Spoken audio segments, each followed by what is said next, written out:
on out there, friends, and thanks again so much for joining us here on Expanded Perspectives with me, COVID Cam.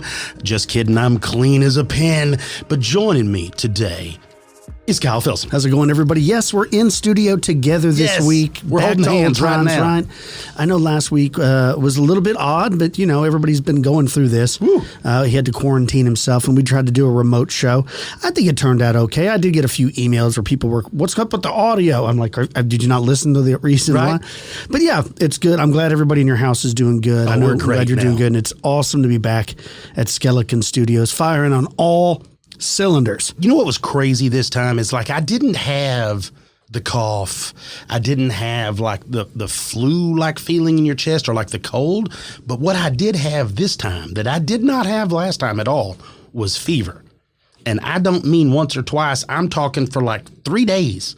I would either be like burning up or have the chills, man. And it would just swing back and forth. It was wild, but it never got like super high fever, right? Like I'm not talking about that. Like it was very mild. Body ache, yeah, I hurt. Like I hurt bad for those 3 days of having that fever, like the flu aches. Yeah. But that was it, man. I didn't lose my taste and I didn't lose any of the stuff. Basically, everything that I missed the first time, I had a little body ache, you know, and whatnot. But almost everything I missed the first time is kind of what I got the second time. Yeah, right. Did you watch Stranger Things, the newest season? Yes, I did. What are your thoughts? I enjoy it. Yeah. I really, really enjoy it. But as everyone knows, and it's kind of a deal, we're D&D junkies already. So them really adding all that stuff into Dungeons & Dragons is great. I like that part of the show because it kind of reminds me of what our childhood was like. That's literally stuff we would do.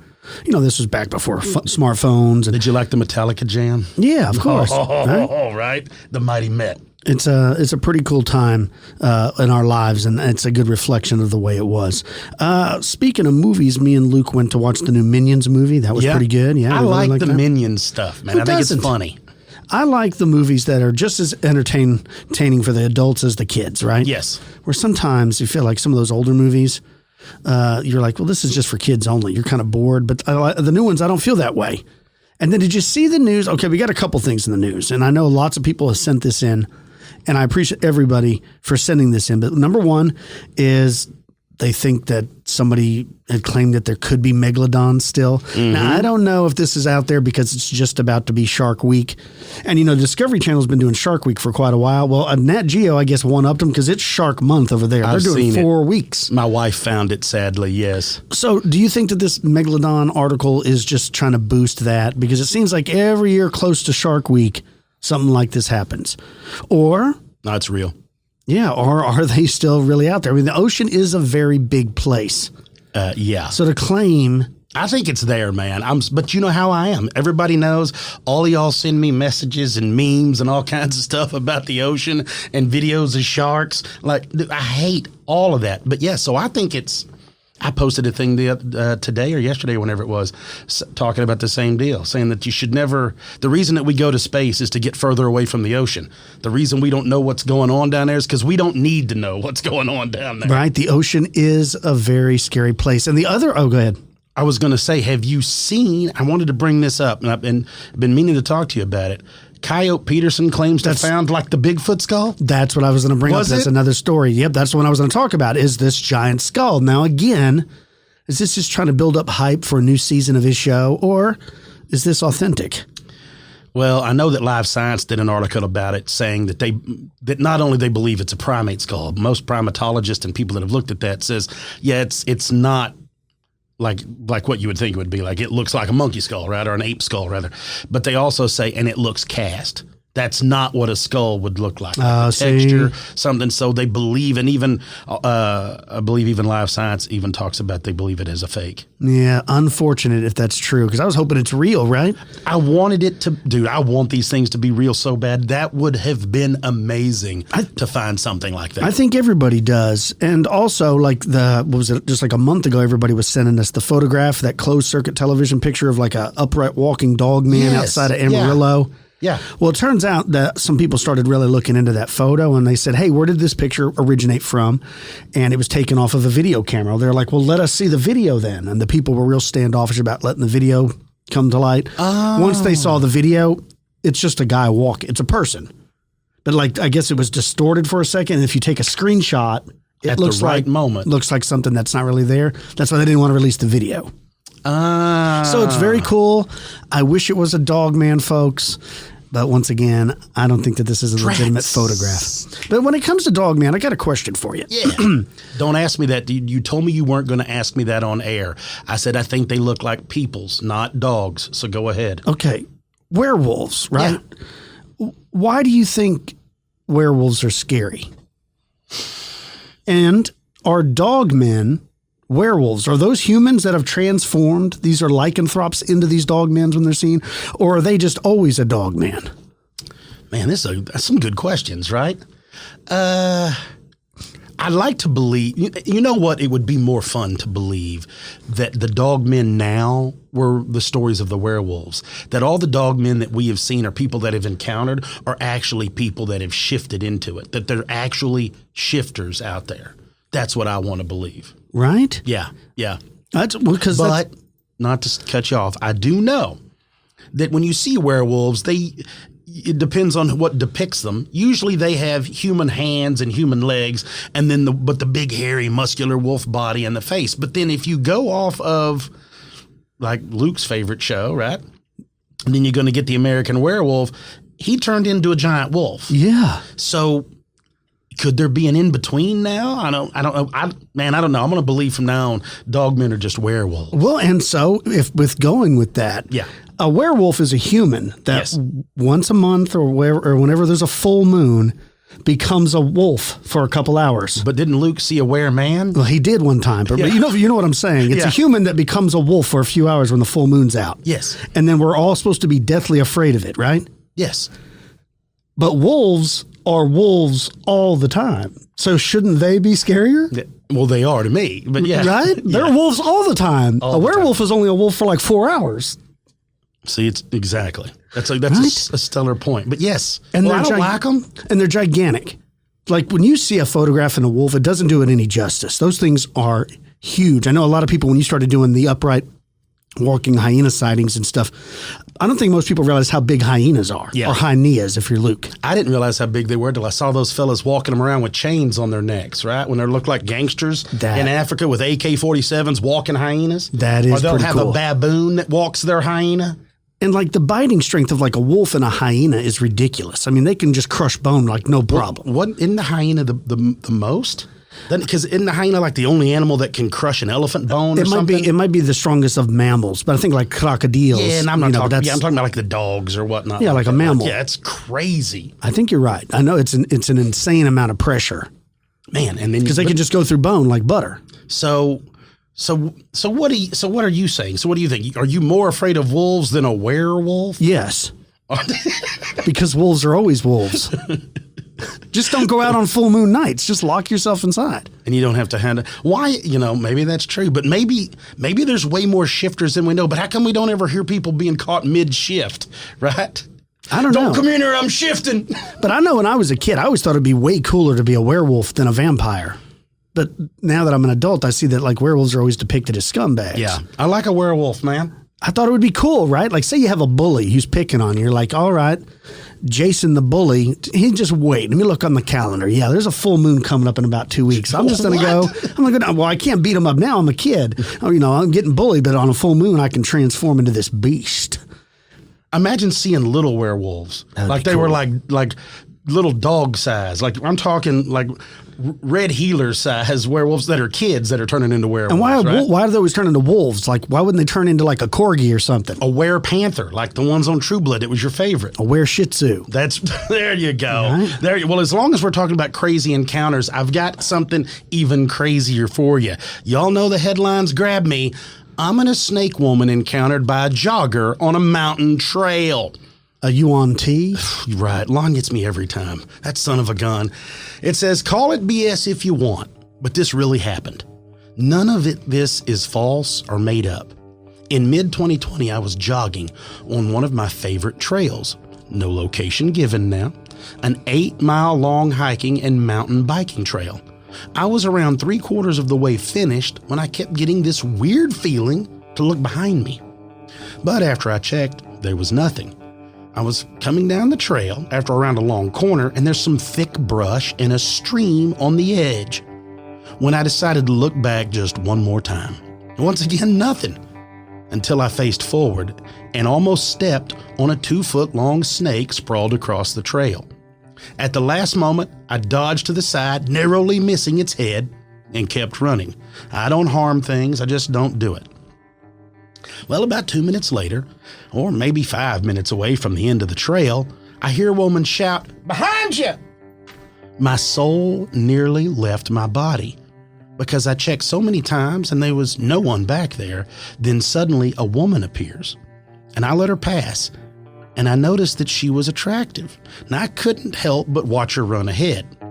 She also had a weight vest on, as I did, but then I noticed something that gave me serious chills. Her shorts were not shorts. At first glance, they appeared to be tight snake-printed jogging shorts, but as I stared, it looked more and more like snake skin from her waist down to the bottom of her butt.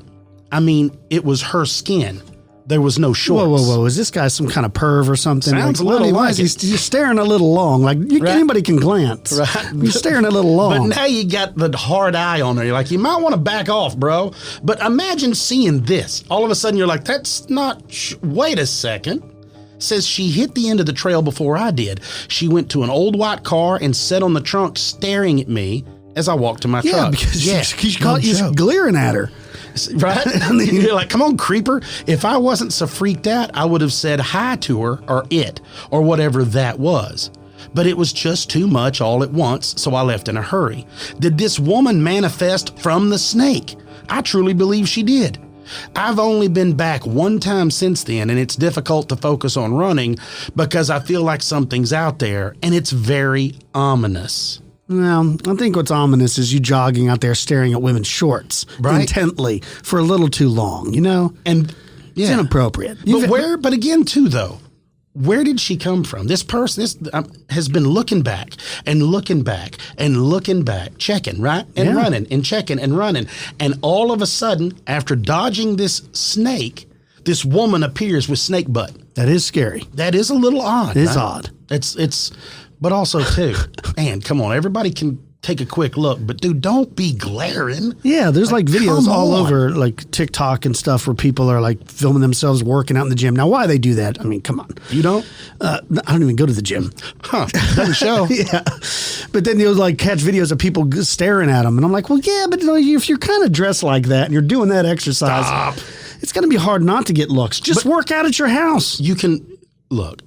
A quick look, whoa, and then just move on. Well, that's what I'm saying. Some guys don't have that control, though. Just move on. Stop being a creep. I agree. Look, if it's one of those awkward situations, eyes front, bro. Yeah. Eyes front. Don't look. Yes, no, and just walk out. That's right. That's right. Focus. Speaking of creepy, we got another Trashbag Duende story. Yes! Cam, check this out. It says, "Hi, guys. I finally had to share this story after hearing one more Trashbag Duende story on a recent show. Feel free to use if you want to. We live in northern Arizona, in a rural area on the edge of several thousands of acres of grassland that locally they call a prairie. The prairie is very open, with scattered small pines and juniper bushes, and around the edge of the prairie is dense ponderosa pine forest. My husband and I live right next door to my mom. She's 81 and doesn't get around that well. I work from home and have a small office upstairs at her house so that I'm around to help out during the day. So this was back in January of this year. It was the 23rd, around 5:45 p.m. I was in my office and my mom was downstairs in her comfy chair, which faces out to a great view of this prairie. I was working on my computer and I suddenly heard her hollering for me. In a very alarmed tone, I ran downstairs thinking that either my dog was throwing up on the carpet or something was on fire. It was somewhere in that range of urgency. Now let me add right here that she is very level-headed, not overly excitable, and 100% in her right mind and sharp as a tack. Not our mothers. And she can also see pretty darn far for being 81. So when I got to her, she was looking out on the prairie and said she saw something really weird. Later, she said it was the weirdest thing she's ever seen. While she was describing it, I grabbed a pair of binoculars and looked where she was pointing. She said that her first impression was that it was a horse, but then she immediately realized that it was not. She said it reminded her of a horse wearing a cape or a giant bat, and that it was nothing that she had ever seen before. It was tall, running upright on two legs, coming straight at her, very black in color, and had something flapping all around the upper part of it, like a cape fluttering. She said that although she didn't know what it was, she knew she really didn't like it, and really didn't want it to get to the house. I could tell both at the time, and when she talked about it over the next several days, that it did rattle her quite a bit. Again, though, she's not at all prone to being nervous, and she does not share my interest in the strange and unusual. So, she said that she had looked up and spotted this thing coming her way, but then as she watched, it appeared to crouch down and disappear next to a bush. The terrain on this prairie rolls just a little, so that would be possible without it actually vanishing into thin air. As we were watching the area around that bush, my husband came in. We told him what was up, and he started watching too, when we all saw something again, just for a few seconds. It moved from where we were watching away to the right, where it disappeared again. Now, my husband says that what he saw could have been two ravens fighting. What I saw was very dark in color, and my first impression was something like a man running, but all hunched over, or maybe something like the back end of a bear. What my mom saw, and she didn't tell me this until weeks later, was an unnaturally tall and skinny black dog. The light was quite good at this point, and my husband went to get our little drone to fly the prairie and see what he could see. I went to an upstairs window with binoculars to see what I could see from a higher vantage point. Neither of us saw anything. Now, we do have black bears in the area, but I've never, in over 20 years, seen one out on the prairie in the daylight. Now, it's not impossible, but not likely, and even less likely that neither of us would have seen it moving away across the prairie. The next day, we went out to look at the spot where we had seen it, which was about 300 yards from Mom's window. The ground was wet and muddy, but we found no tracks, although we were leaving very obvious footprints. I went and stood next to the bush where Mom saw it crouched down, and then I called her to ask her to look and compare my height to what she had seen. She said it was 1.5 to 2 times taller than me, and I'm 5'4", making it 8 to 10.5 feet tall. No wonder she was freaked out. So, if it was a bear, it was running really well on its hind legs, and a waving cape over its head. For good measure, I also asked my mother if it could have possibly been an elk with a trash bag stuck in its antlers. She said no, absolutely not. All super weird, but here's the part of the story I really had to think about later. A couple of hours before all of that happened, I'd been out on the prairie with our dog for a daily walk. Now, she roams around, digs holes, occasionally chases a rabbit, but almost never barks. That afternoon, though, she started barking like crazy at something. Hackles up, staring off in the distance, and at one point came running back to me with her tail tucked, which was very unlike her. I couldn't see any reason for all of it, but it creeped me out just a little because I had just then been thinking about a recent interview I'd heard with Paul Sinclair, describing a dogman story from his latest Truth Proof book. Specifically, I was thinking about the idea of dogmen guarding portals, and also what I would do if I ever saw such a thing. So I did my thinking about it some more, and we aren't that far from Sedona. Did we have a portal drift up our way?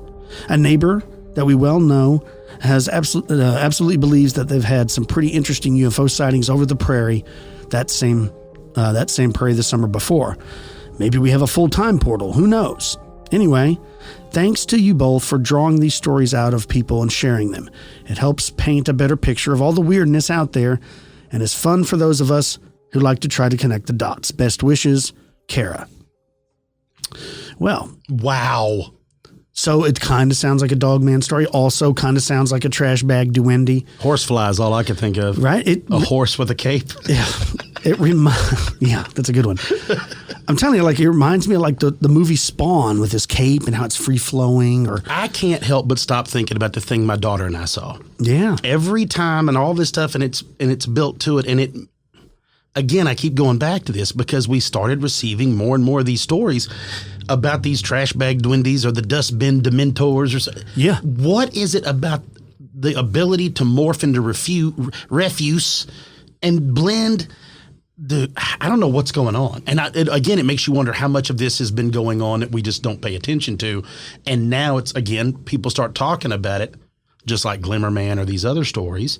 And people realize, like, oh, man, I remember seeing something that's kind of like that. Well, have you ever been in the ocean and you can see like a squid and how it like it's kind of like hovering, but it's like looks like it's pulsating its body, but that's kind of what I'm picturing, but in the air, not in the water. Like whatever this is, it's moving. And like the one you saw up in the sky, you said it looked like Spawn's cape by itself moving like that. But not moving in a breeze. Like it wasn't being carried off by the wind. No, it was just maintaining its position. And it was moving into the wind. Saying. And what you talk about, too, with like the cuttlefish or the octopus or the squid or any of that when they're moving, I love how they look like they're moving real fast, but they're not moving, right? Yeah, they're just running in place. I'm just cuttlefishing in place. And it makes you think of the mantas that are the manta ray looking beings that's seen in the atmosphere and stuff. It's crazy. God, I love it. Speaking of crazy, let's take a break. And when we get back from the break, I'm going to be talking about some more strange stories from the road. Stick with us, folks. You're listening to Expanded Perspectives.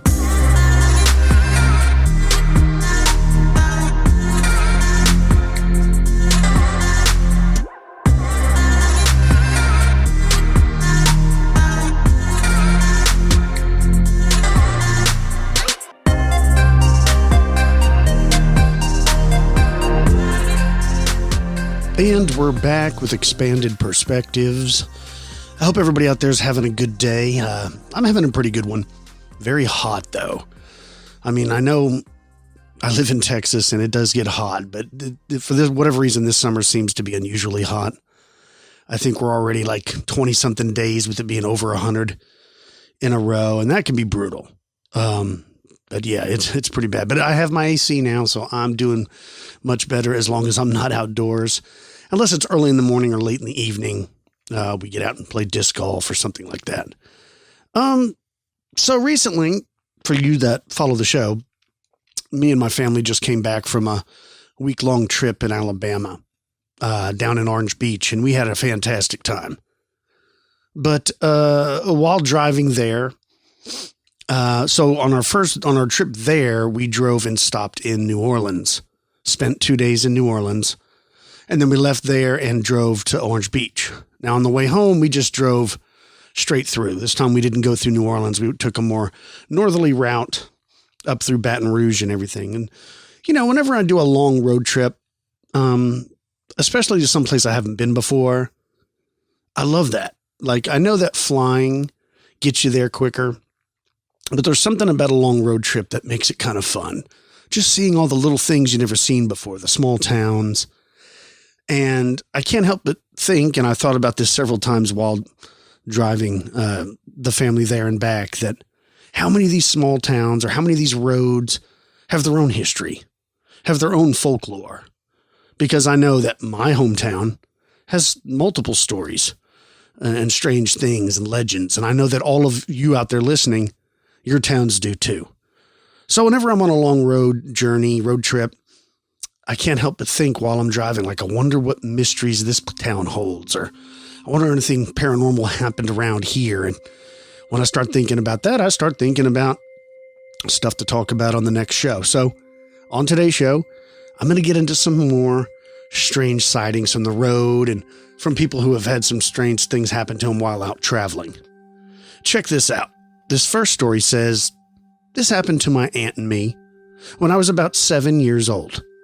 I'm not sure what the exact date was, but I know it was in the mid to late 1990s. My aunt and I were driving back from the mall, which was located 30 miles from the town where we lived. There's a 4-lane highway there now, but at the time of this story, there was only a 2-lane road that we could ride on since the highway wasn't there yet. We were driving back, and we were about halfway home when we saw a car pulled off to the side of the road. Since my auntie didn't really see a lot of cars driving on the road and the sun was beginning to set, she decided to pull over and see if this person needed any help. My aunt was 17 or 18 years old at the time, and she wasn't really the type of person to really do this type of thing, but she pulled over anyways. We both noticed that there was an elderly woman standing by the car. We stopped the car a few car spaces ahead of the woman's car. My aunt got out and said she would be right back. Since I was a little kid, I really didn't have much interest in sitting around waiting, so I vaguely remember sitting up and watching my aunt walk over to the woman. I remember being confused when my aunt stopped in her tracks and turned around. She seemed kind of irritated as she walked back, and she opened the driver's door again and sat down. She looked at me and was like, "I could have sworn there was an old woman and a car out there. You saw it too, right?" I remember just staring at her, not really knowing why she was asking this. I had just watched her start walking back to the woman and saw her turn around while the woman was still there by her car. I meekly nodded my head and we both turned our heads to the back of the car, and sure enough, the car was there. My aunt sighed heavily and said something along the lines of, "It wasn't there a minute ago." She kept staring, and I said something about how maybe the woman was driving away before she got out of the car. But there was no way the woman could have driven away and back in the matter of seconds. There were no side roads except maybe a half-mile down the road. My aunt told me to come with her this time. We both got out of the car, and before I took more than a few steps, the car and the old lady had disappeared. We both looked around in disbelief, and my aunt groaned in annoyance. She walked back to our car and said, "She can help herself now." I remember looking back as I pulled open the passenger door, and there was still no car there. As we sat down and started the car, I heard a loud screech. I looked around frantically, and sure enough, my aunt heard it too, because she was doing the same thing. She looked into the rearview mirror and swore in a scared tone of voice as she put the car into drive. She seemed panicky and almost shaky as we drove off. I turned around to look out the back window, and the car and the old woman were there. The old woman seemed as though she was running at us, but by at this point, we were already a distance down the road. To this day, my aunt and I aren't sure what happened, and whether or not the woman was real or just a product of our imagination. It felt real though, and we both definitely saw her. When we tell people this story, most people either laugh it off or say that we're lying. Some believe us. All I know is that the car disappeared whenever one or both of us got out of the car, but I don't know where it would go in a time span of only a few milliseconds, especially since the woman appeared to be in her 80s or 90s. I've wondered if maybe the old woman was just a moment in time replaying itself that my aunt and I just happened to witness. But then, why would she scream and chase us? Wow. That is a creepy story. I don't know, perhaps you're right. Maybe it is like, a time slip or something. You hear these tales where people see a phantom hitchhiker or something, and for whatever reason, that same hitchhiker is seen for decades. People over the years see the same thing. Like, why is history replaying that scene? Like a movie. How does that even work? Why are not all scenes replayed? I don't know. But I like those kind of stories. Check this one out. It says, in the summer of 1975, I was 14 years old. 8 of us were bored on a hot summer evening. So someone suggested that we have a seance. One of my friends missed his brother, who was killed in Vietnam in 1970. So The leader of the seance called to the spirit of Steve, who was the deceased brother. He then asked for a sign if Steve's spirit was being present. Then asked, if so, for the house lights to go off, which right then they did. I thought this was just a trick, not a sign. I asked for a 1955 Chevy to drive up by the front of the house.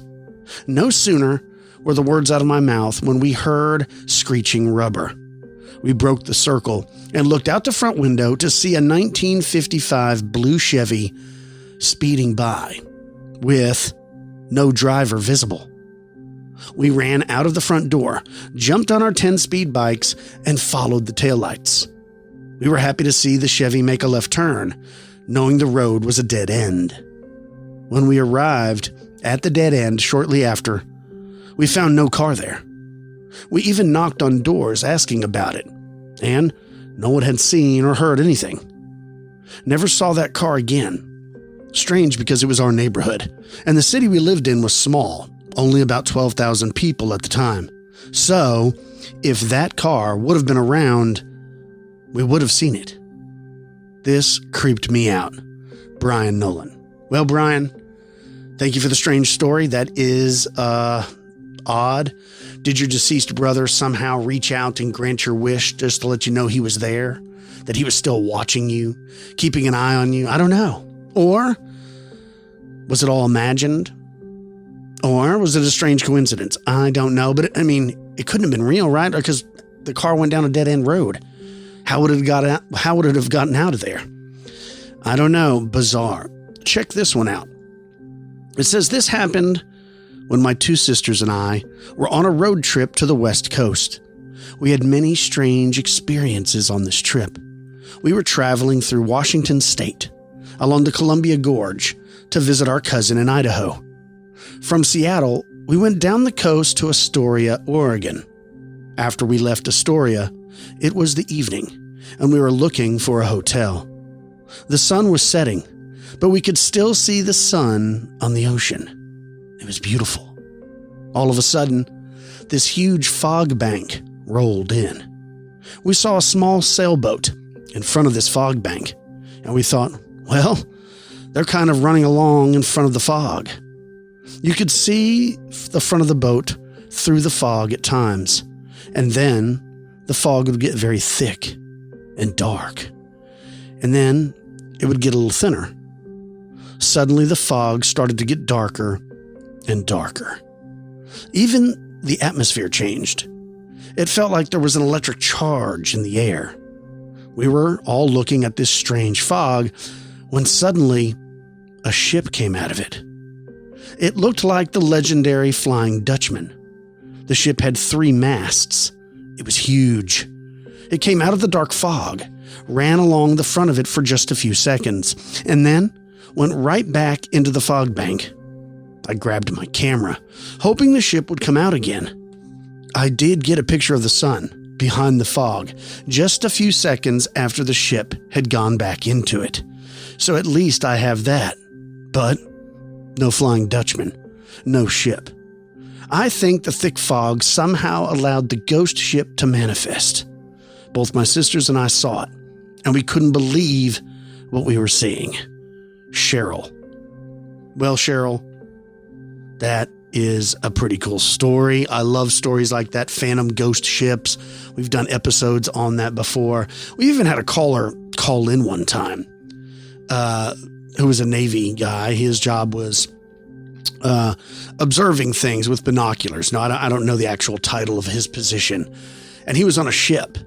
And on this ship that he worked on, they were refueling things. So they would refuel battleships, aircraft carriers, destroyers, things like that.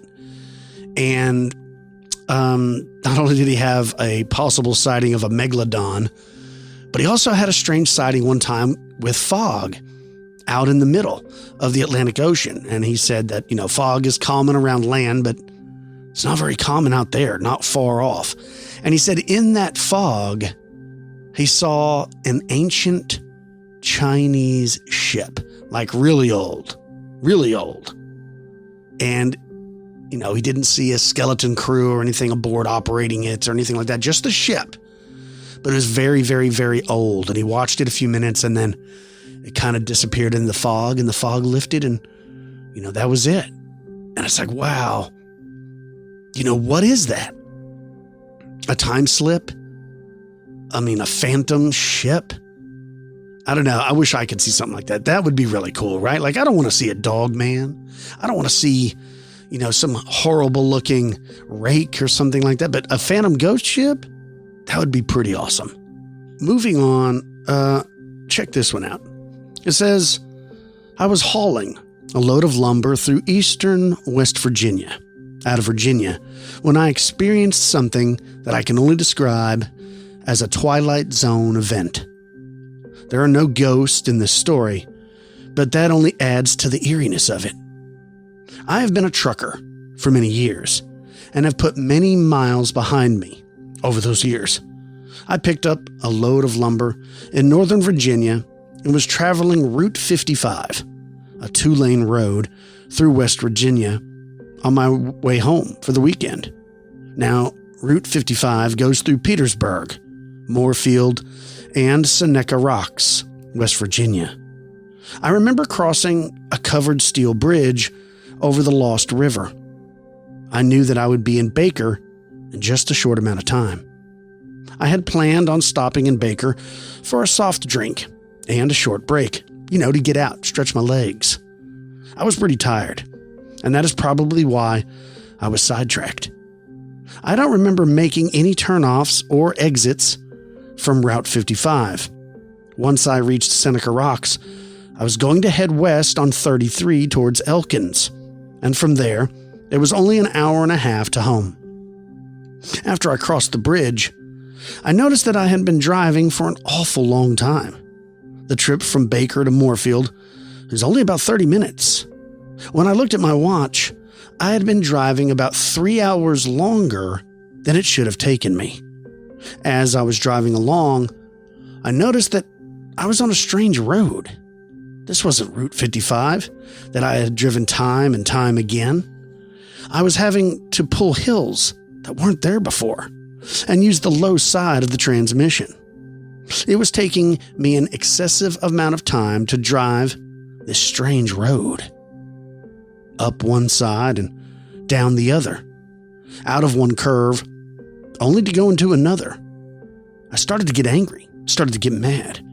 I was starting to beat myself up. I couldn't believe that I allowed myself to get so tired driving that I somehow made a wrong turn and ended up lost on a wrong road. I quickly grabbed my road map. In only a few minutes, I found that I must have been heading back to Virginia via a different route. Route 258, I think. This was really going to put me behind schedule, and I was furious with myself. How stupid was I? I looked at the map and tried to find an alternate route back to Moorfield. The only roads on the map were dirt roads through the hills. There was no way I was going to try to drive a 60-foot tractor trailer through the woods. The only way to get back on track was to go on to Virginia and pick up Route 28 back to Seneca Rocks, or find a place to turn around and backtrack to where I made the wrong turn.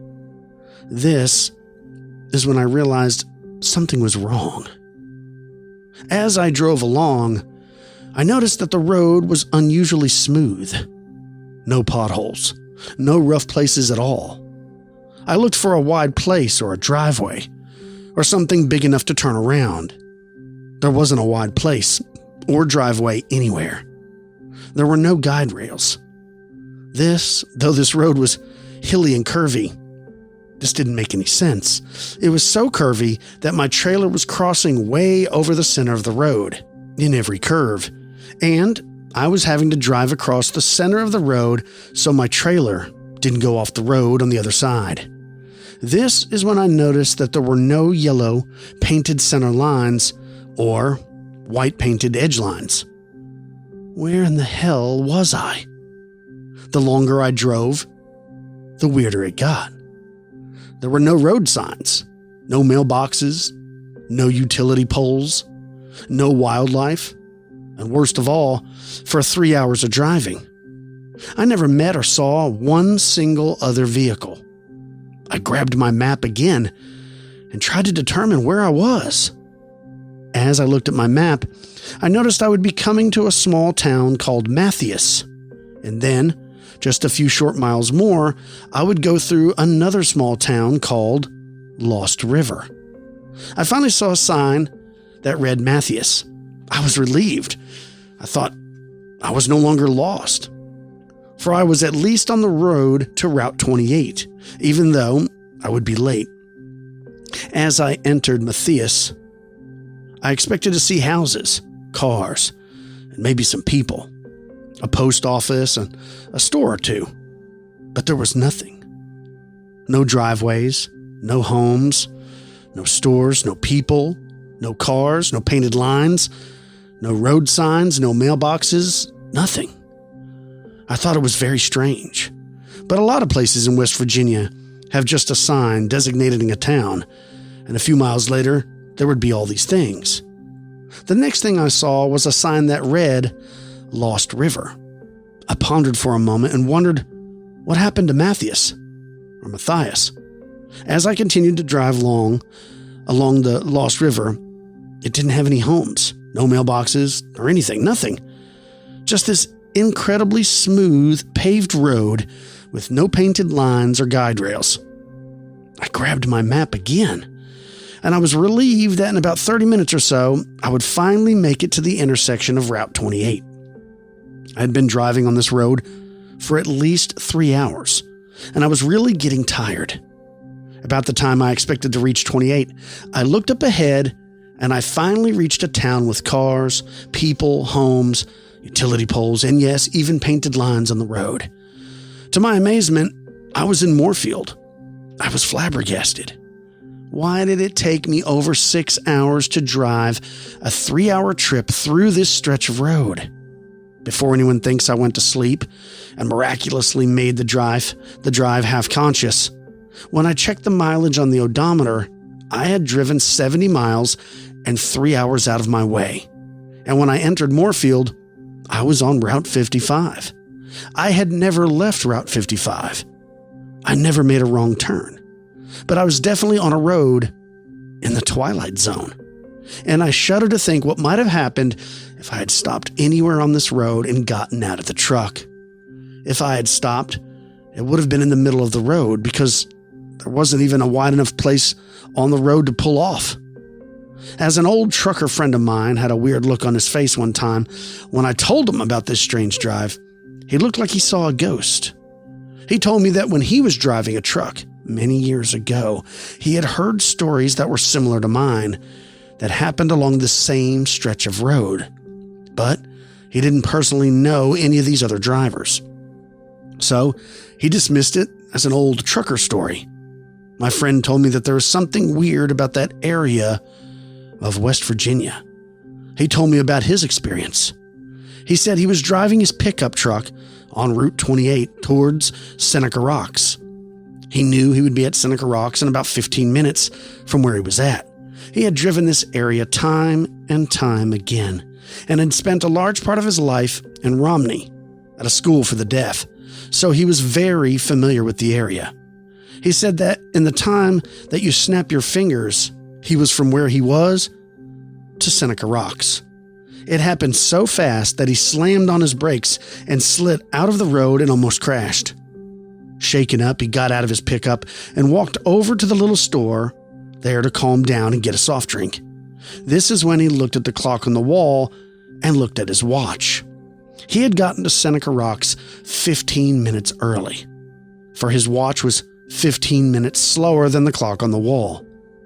In July, a couple years after my strange experience, I took my wife to visit her family in Virginia. On the way back home, I told my family I was going to take them through the Twilight Zone. I had just had to go back to this place to see where I was. As we went through the steel bridge, I described that this was the last thing I remembered seeing until I reached Moorfield. When we got to Baker, I made a left turn on 258 and told my family that I don't remember making this turn in my truck, but I must have. In about 20 minutes, we got to Matthias, and to my surprise, there were houses everywhere. Cars, people, and 258 had painted lines the whole way. I want to note that when I was in the truck, the road was smooth, but it was not freshly paved.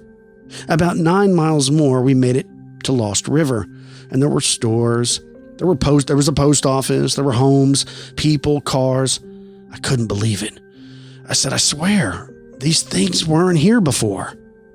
I don't remember the name of the state park on down the road from Lost River, but I told my family that we would drive that road to Moorfield. It goes through the woods, and it must have been the road I was on. When we got to the park, there is a gigantic sign that reads, "No trucks." Now I know that if I had seen that sign, I would not have continued on in the truck.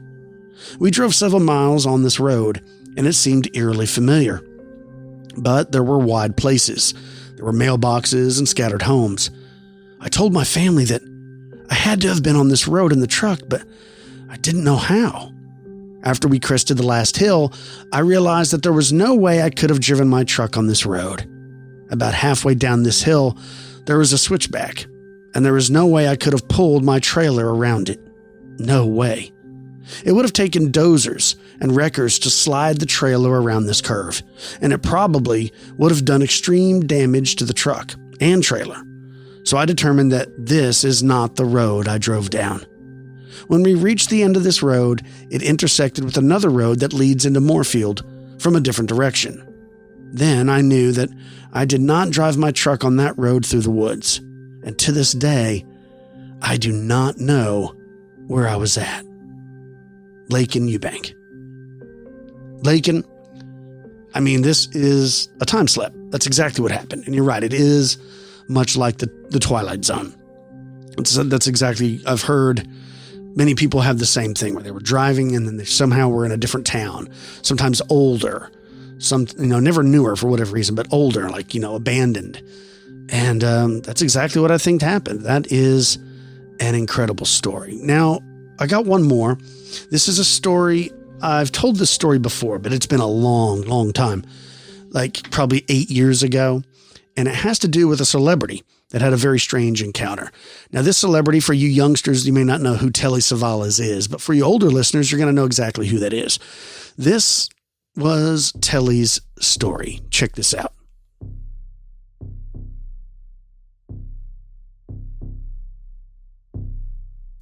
Who loves you, baby? That phrase was heard everywhere in the 1970s. It was the trademark of Kojak, TV's bald, lollipop-licking New York City police detective, portrayed by the charismatic actor Telly Savalas. Born on January 22nd, 1922, in Garden City on Long Island, New York, the popular TV and film actor was the son of Greek Americans. His father owned a restaurant, and his mother was an artist. Young Telly served as a soldier in World War II, then worked in a variety of jobs. As a lifeguard, as a newspaper vendor, and for a time, a journalist for ABC News. All down-to-earth, real-world jobs. It was this background that Savalas was able to bring so effectively to his signature role as Lieutenant Theo Kojak. Telly's first acting experience was in episodic television, but by 1962, he had also began to branch out into movies, appearing in such films as Cape Fear, and giving an Oscar-nominated supporting performance in The Birdman of Alcatraz. He shaved his head for his standout role as Pontius Pilate in the 1965's The Greatest Story Ever Told. And it was such a strong, distinctive look that he kept it throughout his long career. He became known for playing tough guys with a soft streak or an edgy sense of humor. So the role of Kojak was an easy fit for him. Little wonder he was identified with it for the remainder of his life. Even for actors, there's always a definite line between reality and the world of make-believe. But all of that changed for Savalas when he had a life-altering brush with the unknown. The encounter haunted the actor until he died in 1994. One day, after his 72nd birthday, his experience was one of the rarest of ghost phenomenon. He was actually a passenger in a phantom car. That's right, folks. He was a passenger in a phantom car. When you think of Long Island, the first thing that comes to mind usually isn't a dark, deserted highway. After all, the island's western boundary is just across the narrow band of the East River from downtown Manhattan, home to more than 1.5 million souls. On Long Island itself, you'll find another 4 million people living in just the Bronx and in Brooklyn. But as you move farther out on the island, away from the New York City limits, the cities shrink into towns and small communities. Some are little more than villages. By the time you reach Montauk, at the island's easternmost shore, you'll find a mere 4,000 local residents living there year-round. It was near one of these unexpected rural enclaves in early 1957 that the story took place. Driving home from a cousin's house on Long Island late one night, or more accurately, early one morning, Savalas noticed that his gas tank was almost empty. Please, he thought, don't run out of gas, man. It's 3 a.m. Long after sensible people on that part of the island were in bed, and it was pouring down rain. If only he could make it the last few miles home. But then his engine started to sputter. He was riding on fumes. Slowly, he eased his car into the shoulder of the road as the engine died. Putting his shirt collar up over his head, he got out into the downpour. His eyes searched down the lonely stretch, first one way, then the other, as he feared nothing, except for that light. Although he could hardly make it out through the rain, way, way off in the distance was a red neon sign. Then he remembered that he had passed a diner on his way to his cousin's house. That must be it. He started out on a soggy jog towards the glow. When he got to the diner, his heart sank. In those days, many roadside stores had gas pumps out front, and he had hoped that he might find one standing by this diner, but no such luck. Worse yet, there were no cars out front. Sure, the lights were on, but was the place even open? Shaking his clothes, Savalas stepped inside onto the linoleum floor. It was a typical 1950s diner. A long counter with stools across from the entrance and the usual rows of red-backed booths. Through the small window to the kitchen, Telly could see a man at the grill, wearing a small white paper hat and a grease-soaked apron. A lone waiter stood behind the counter reading. Otherwise, the diner was completely empty. Little wonder, thought Savalas. Who in his right mind would be out this time of night and this kind of weather? Can I help you? Yes, Savalas said, and without going into too much detail, he asked if there was an all-night gas station anywhere in the area. The waiter gave Savalas directions to a garage less than a mile down the road. I'd be happy to give you my lift myself, the counter kid offered, but as you can see, it's just me and the guy in the back. Good luck, mister. And with that, having decided the soaked man standing in front of him wasn't going to stay long enough even for a hot cup of coffee, the waiter turned his back to his magazine. Savalas walked back out into the rain, already soaked. He started to run in the direction that the young man had pointed. He had gotten only a few blocks, however, when a long, sleek, black Cadillac pulled up beside him. It slowed and stopped. With all the rain streaming down the car's windows, Savalas could barely tell that if anyone was even inside. But then the driver slowly rolled down the window and shouted, "Hey man, do you need a lift?" Telly wasn't used to hitchhiking, and he wasn't really in the mood to deal with a stranger, but under the circumstances, well, he figured beggars couldn't be choosers. He opened the door and got in. Immediately, he felt the warmth inside of the car. He said he felt it envelope him, and he was glad to finally be somewhere he could start to dry off. The driver had a calm, reassuring voice as he asked, "Where are you headed?" Savalas explained what had happened, and as they quietly rode toward the gas station, Telly let his eyes take in the driver.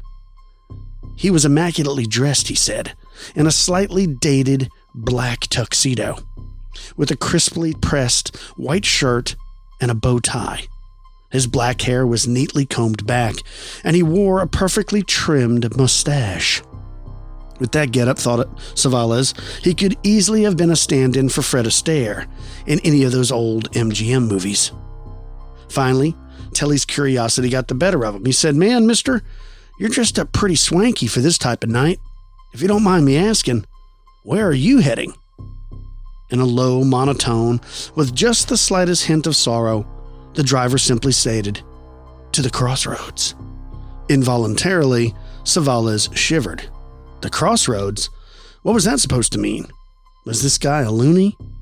Telly was beginning to have second thoughts about having gotten into this car when, much to his relief, the service station came into sight. The stranger pulled his car into the lot. Savalas reached into his pocket to offer the accommodating driver some money for his trouble and panicked. His wallet was missing. Mentally retracing the events of the evening, he quickly realized that he had left the billfold back at his cousin's house. Not only couldn't he give the stranger any money to thank him, he couldn't even pay for any gas for his own car. Oh well, that was his problem, not the stranger's. Savalas apologized for not being able to offer him anything. "But give me your name and address, and I promise I'll put something in the mail." The man hesitated. "Nah, man, I'm just happy to get you out of the rain, and I'm glad that the gas station was open. In fact," the driver reached into his coat and pulled out a dollar bill and handed it to Savalas. "Perhaps you can use this for some gas." Now Savalas really felt stuck. He needed the money, or he'd been trapped in the garage until morning when he could call someone to give him a lift home, but he couldn't accept money from a complete stranger. Telly agreed to take the cash, but only, he insisted, if the driver would let him repay him.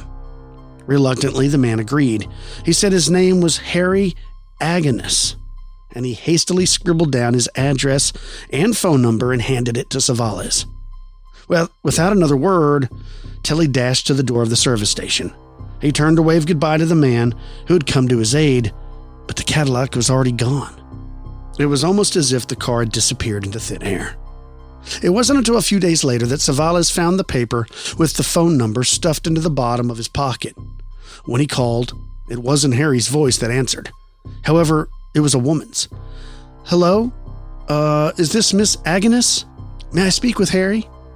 There was silence on the other end for what seemed like an eternity. Then a clearly agitated voice rang out. "Is this some kind of joke? Who is this?" Taken aback, Telly rushed to explain that he had met her husband a few nights before, and that Harry had helped him out. He wrote down his name and number on a piece of paper, and she cut him off. "That's impossible. My husband, Harry, is dead. He's been dead for 3 years. And then a dial tone. She hung up. Dead? Dead for 3 years? Savalas mulled over what he'd just heard. How could that be true? And if it was, who had picked him up? Maybe that would explain why the man hadn't wanted to give Telly his name. After all, the guy was all dressed up, driving out there alone in the middle of the night, and heading to the crossroads. Who knows where he actually was heading, or why he wanted to keep his identity a secret. As the days went on, Savalas began to feel guilty. Clearly, he had upset the woman who had answered the phone, but they had both been victims of a tasteless prank. He didn't want to call her back, figuring it would only distress her more, getting another unwanted phone call. So, as awkward as the confrontation would be, Telly resolved to meet Miss Agonis face to face to say he was sorry. He drove to the address the man had written down. With some trepidation, he walked up the sidewalk to the front door of the home and knocked. As soon as Miss Agonis opened the door, he rushed into the speech he had prepared. "Hi, ma'am. My name is Telly Savalas.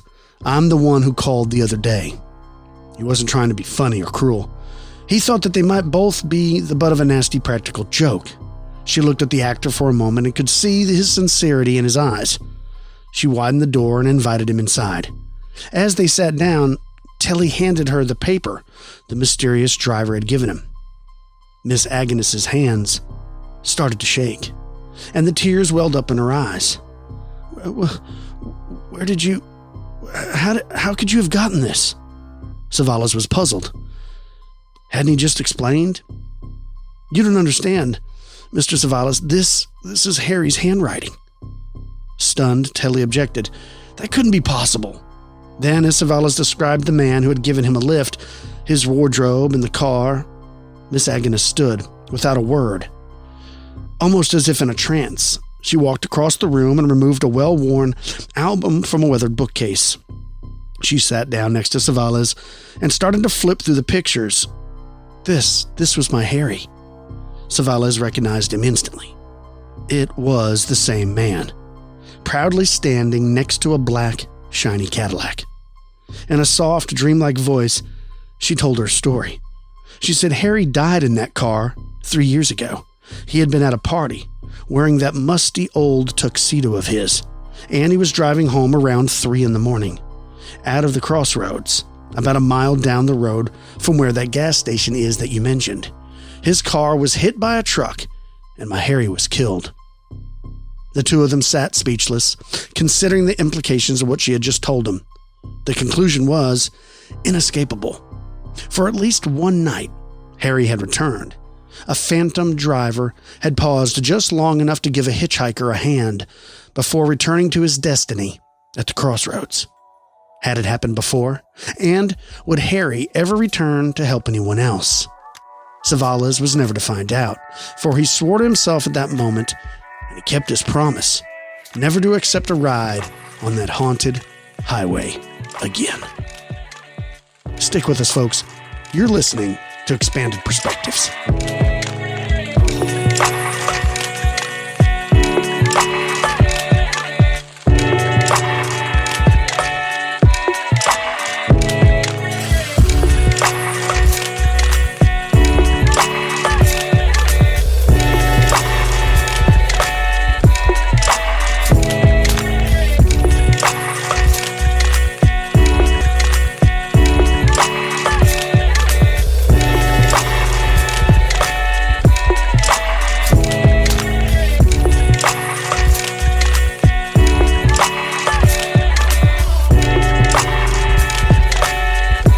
And we're back with Expanded Perspectives. Yes. Strange stories seen from the road, including Telly Savalas' story. We did that story a long time ago, about 9 years ago. And I came across it again. I was like, oh, yeah, I forgot about that story. So it was interesting to, like, you've heard lots of stories where people pick up a hitchhiker and it turns out the hitchhiker was a ghost. But you don't find many stories where the person is hitchhiking and a car stops to pick them up and that car and person is a ghost. So very... Wish you listened to, is it David Allan Coe's The Ride? Yeah, right. Remember? Yeah, and I like the sighting, too, where they saw this fog roll in over the sea, and then out of that fog came what looked like the Flying Dutchman, like an old ship. And then I even talked about how our friend Craig, long time ago, called into the show and not only had a sighting of like a megalodon, but saw that ancient Chinese ship roll out of a fog, which he said the fog... usually is around land. It shouldn't be out that far at sea. I need to find that interview and re-air that. Maybe next week I'll re-air that. We've always talked about it. The fog is bad news, man. That's like a paranormal elevator. Like you can man, it just feels like you can pass through right there. That's the edge, right? Anytime there's a fog or a mist rolls in, it's never good. Yeah, no. Never good. I'm actually talking to an author right now who wrote a book about the fog and the paranormal stuff, and I think we might have him on soon so we can talk about all that. Cam? Yes, sir. What do you got planned for the rest of your week? Well, not much, but you know what I got to get going on this weekend? I have to paint some Necrons for our DM. He asked me to paint his Necron army, and so... For those of you that don't know, I've quietly morphed into a miniature commission painter, all the painting that I've been doing lately. So, yeah, now I'm painting a Necron army this weekend. Oh, boy. Now he's getting into Warhammer 40K. I'm not playing it. Oh. I've never played it. You're just offering your painting skills. But I'm just going to paint them, yeah. I got another cool story before we get out of here about a possible shadow person, and this comes from the Kiwis down there in New Zealand. It says, Kia ora, Kyle and Cam. I hope I'm pronouncing that right. I don't know Maori. Yeah. But Kiara Ora, Kyle and Cam, I'm a huge fan of the show, and I want to share with you something that happened to my son last month. My son is 26 and is a builder in Invercargill, New Zealand. Now, we live in Te Anu, which is about 2 hours away. How far is that from Brokenwood? Because I watch Brokenwood Mysteries. Y'all going to be pretty close to that, right? Beautiful over there. I have no idea. He said he was working here in Te Anu for the week with a workmate at a hotel. Now, Brent has a twin brother, and they both have had similar experiences before on the same night. This is Brent's story, word for word. Kia kaha, Catherine. I don't know what that means, Catherine, but I'm sure it's nice. It says, I'm working with Tia Anu for the week. It's early Tuesday morning. I haven't slept well. My shoulder still hurts. I hear what I think is the cavity sliding door to my room opening. I think in my head, what the heck does my workmate want this early? I remember feeling annoyed because I thought my workmate was invading my space too early in the morning. I also think it's strange because it's still dark. If he wanted my attention, surely he would turn on the lights or knock first. I turn my eyes to the door, but this is all I am able to do. I can't move. I can't speak or respond in any way. It's like there's a heavy weight over my entire body. At this point, my heart is beating a little faster than normal. I can see a figure open the slider slightly, enter the room, and move from the doorway to beside my bed in the darkness. I can only describe it as a pure black figure with a big head. It is pretty tall as well. No facial features at all. It stands there looking at me for a second before uttering a low noise. Ah, but not yelling. Just a low vocal noise. At this point, I have a terrible feeling of doom and defenselessness, like something bad will happen that I can't stop. I begin struggling against this force holding me down. Although paralyzed, it takes incredible effort. I try to yell, to get out of here. I try to jump out of bed, but I can't. It disappears after a few minutes, and I get up and look at my phone, and it's 5:45 a.m., 15 minutes before my alarm is set to go off. After it's gone, I don't feel like I woke up. I felt like I was awake the whole time, but I definitely felt the weight lift from me, and it was all over. Man. So, this sounds like old hag syndrome. This sounds like sleep paralysis. Mm-hmm. This sounds like shadow beings or the Hat Man. And it also kind of sounds like alien abduction. All of those things are all combined into several stories. So I don't know what it is. I don't know if people that experience sleep paralysis also have a high propensity for having shadow being sightings, alien abductees, things like that. I don't know. But it could be one of those or multiple of those. Well, it was like it was coming in there. So something was coming in to check or to look or I don't know. That's disturbing. The worst part about it is like when you can't move, that completely defenseless feeling of like, uh-oh. I've had a few times where I felt like I had sleep paralysis. Like I remember like consciously like I can't move, but like I never experienced any like something in the room or anything like that. I've never had it. I mean, for me, it wasn't scary because I didn't feel scared because nothing was open. I was just like, I want to roll over and I can't roll over. That's what it felt like. I never felt fear. There wasn't like a shadow man standing at the foot of your bed just glaring at you. Yeah, see, that would have changed everything. Yeah, but right? Speaking of fear and speaking of New Zealand, our Kiwi friend John Danaher coaches a scary fella named Gordon Ryan. And we just watched a match yesterday. That guy, he's known as the King. There's a reason, folks, right? Yeah, Gordon is unbelievable at jiu-jitsu. It's amazing. He's got another match coming up, and the ADCC finals are coming up, so I can't wait to tune in for that. I want to go to New Zealand bad.